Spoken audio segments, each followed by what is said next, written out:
I'm very excited to be here. It's my first time at Pocket Gamer, first time Helsinki, and I hear so many people speaking about HTML5 games, and you're still here, so you must be interested. Are you doing, guys, HTML5 games? Who does? 1, 2, 2, 3. Yes, and who considers? More? Yeah, some of us do. So what I would like to do today, and you heard a lot, and some of the things I have prepared, Philip and Alina already shared, which is great because it only shows that we're thinking in a similar way. What I would like to do is to show our perspective and what we have done so far in the past years and months. I'm CEO and co-founder of Gamey. Gamey is a social gaming platform. We make HTML5 games, we make them playable in different social environments, in apps, in chat. But I think it's worth also starting from a little bit beginning and then to show you the perspective, how did we come to what we are doing. My background is in building brands, first offline, then digital. Then I left for startups, and note the green color, it's somehow significant in my life. Then after a successful exit of the first startup, I went to work for a bigger startup that's called Google. And I was leading YouTube launches and monetization in several European markets. I was super excited about YouTube, and I still am. But Google's not my company, so I went back to startups, back to green color, and here am I with Gamey. As I've mentioned, Gamey is a social gaming platform. Social means a lot to us. We're aiming to connect people through play. And why we do it and how we do it, I need two things to rewind back and show you in order to help you understand. So the third thing is thinking back in 2008, 500 apps in App Store. It did change a lot of things about software, how we consume it. Also, the economy just grew really huge. It's bigger than Hollywood. And it also has some parameters like Hollywood, right? The bigger became bigger, the big became bigger. Discovery is a challenge. And essentially, over the content on App Store, nobody has been able to build a truly social experience across different types of content. That is a fact. And then 2 years ago, we saw YouTube moving to HTML5, which I think is a great inspiration. If you take a look at what YouTube really did with content, and here in this case, content is video, they made the video fully shareable and embeddable across all environments. Another great inspiration with YouTube is that they're able to connect people across series of content, across multiple videos, by working with channels and letting people subscribe to what they like and then watch those videos. And those two things were really important when we were looking about 2 years ago and launching Gamey. What Gamey is really connecting friends and gaming challenges, but no barriers to click to play because of HTML5. Playable across social environments. Gamey started as native app for iOS and Android, where we streamed the HTML5 games so that you could use the friends you have connected to, play against them over many, many games as we launched them on the platform. Essentially competitive, social, playing against friends. This is a little bit to show you more of the user experience, how it looks like, to show you it's beyond the distribution.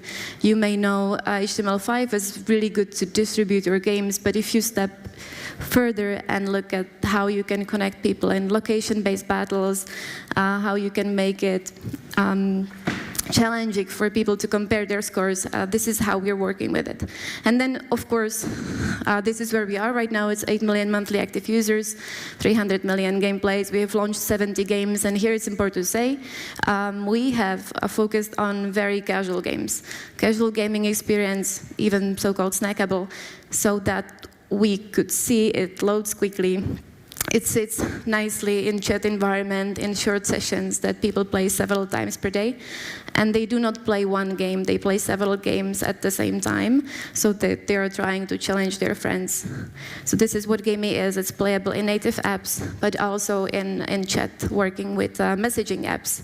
And how we came to that, we all saw this. Alina also had this slide. We saw just that chat apps are getting bigger, even bigger than social networks.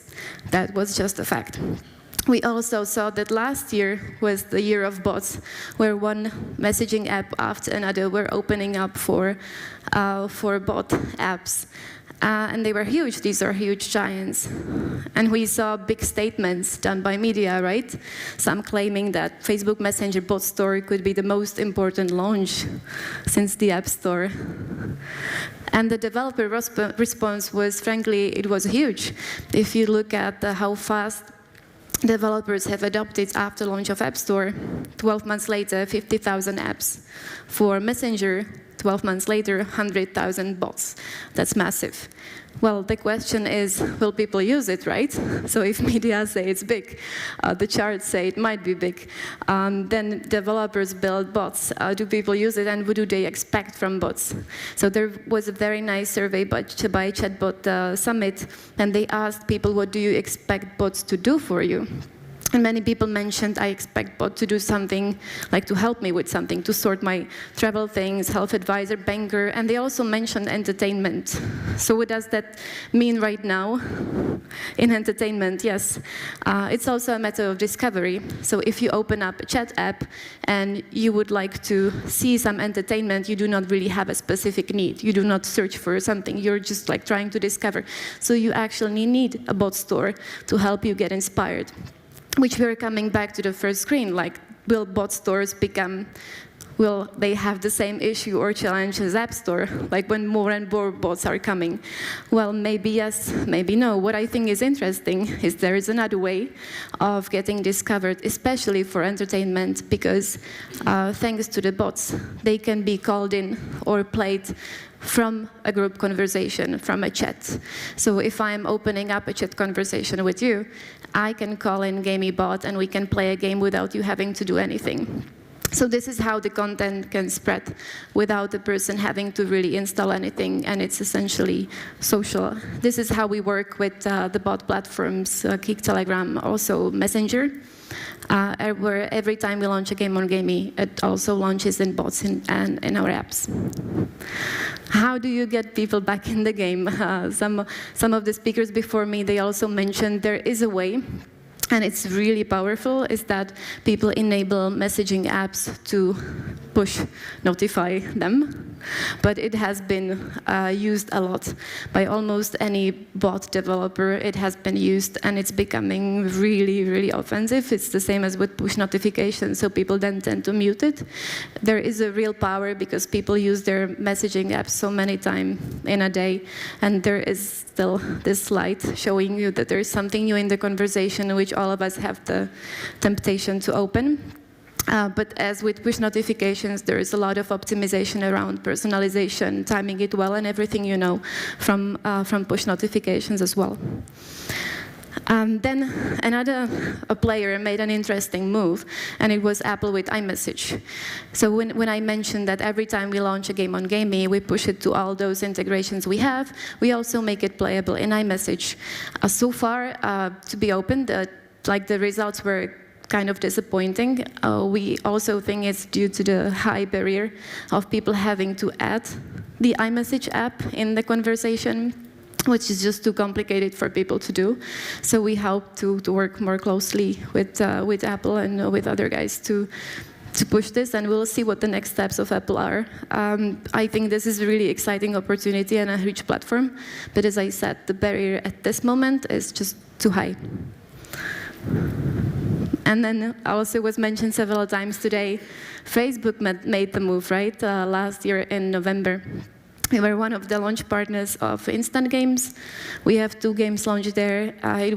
It still is a great learning journey to really discover what type of games work in different environments. Some initial thoughts was it has to be really quick and snackable, so people, when they're in chat, they're able to consume it and go do something else. Then a second thought was it cannot be that consumable. It can be a rich, a deep experience, so we make people come back. It might actually be something in the middle. What is worth trying is exploring both. What I would like to maybe point out is the most exciting thing about instant gaming so far is the connection of the game and the bot. Because when we spoke about bringing people back to the game and how limited the notifications are or how annoying they may be, the communication of the bot makes it much smarter, much more personalized, and even relevant for a group. So this is probably the most exciting thing about instant gaming. It's the connection of bot and game. So what's in it for you? If you already have an HTML5 game, you should go and test all the platforms and see what it does for you. If you want to test it with us and launch.gamey, feel free to do so. If you do not have an HTML5 game yet, there is maybe an inspiration for you. I'm not saying it's the only way how to do it, but we're working with one studio that focuses on native game. We're making it a smaller playable trailer that we're launching on Gamey Network and seeing how people who are interested go and download the full game, where it monetizes way better. It might be one of the ways. It's not the only way how to use messenger gaming, but we think it's exciting to explore. For us, what we're focusing on next, so apart from making those integrations across platform even better, so every time we launch a game, it streamlines to chat platforms and it's beautiful and social, we're working on deeper social connecting inside games like replays and seeing your friends directly in those games, so that this social layer and the integration is ready for any game that wants to connect and launch on Gamey. So this is what we're on right now. And I'm here, my co-founder's there. If you want to spend some time and chat with us, we would be happy to hear from you. Thank you very much. Rosina, thank you.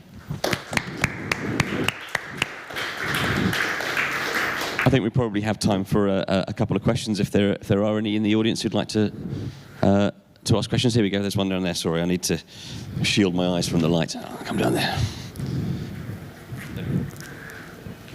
You mentioned 8 million monthly audience. Is it for app or for bots or for combined? It's cross-platform. Ah, okay.